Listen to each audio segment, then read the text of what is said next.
Here we go then, we're all set for a grandstand finish as we hoped here in Mugello. 5.245 kilometres remaining, last lap with Sasaki leading. He's been good on the brakes into that first corner. Oh, Anju! He gets squeezed there between Holgado and Masia. There was contact, wasn't there? Contact between Anju and Masia.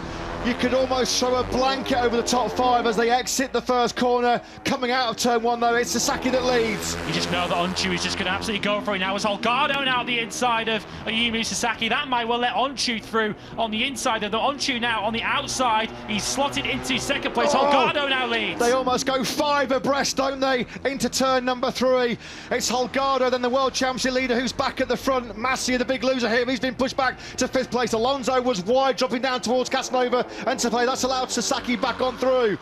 It's all getting very, very messy, isn't it, in that third, fourth, fifth battle, which is just allowing Anju and Holgado at the front of the race to themselves. But Anju knows how strong Holgado is down the start-finish straight. He's got to try and overtake as early as possible. Here he goes now into Arrabbiata. Brilliant into Arrabbiata too. He made that move on Sasaki earlier on in this Grand Prix. So is this the race-winning move here then by Anju? His KTM snakes left, it snakes right on the brakes. That's how hard he's pushing that Dunlop front tyre into Scarperia. He's able to come through the other side of it, importantly, into Corintaio. 5 corners remaining here in a Mugello Classic in Moto3. It is Anju that leads in the final sector. He needs the Biondetti chicane of his life here, Dennis Anju. He knows he's just sitting down the start-finish straight. He gets it cleanly to a Biondetti chicane. He will be desperately looking for that finish line, hoping it comes as early as possible. Anju then will lead into the final corner.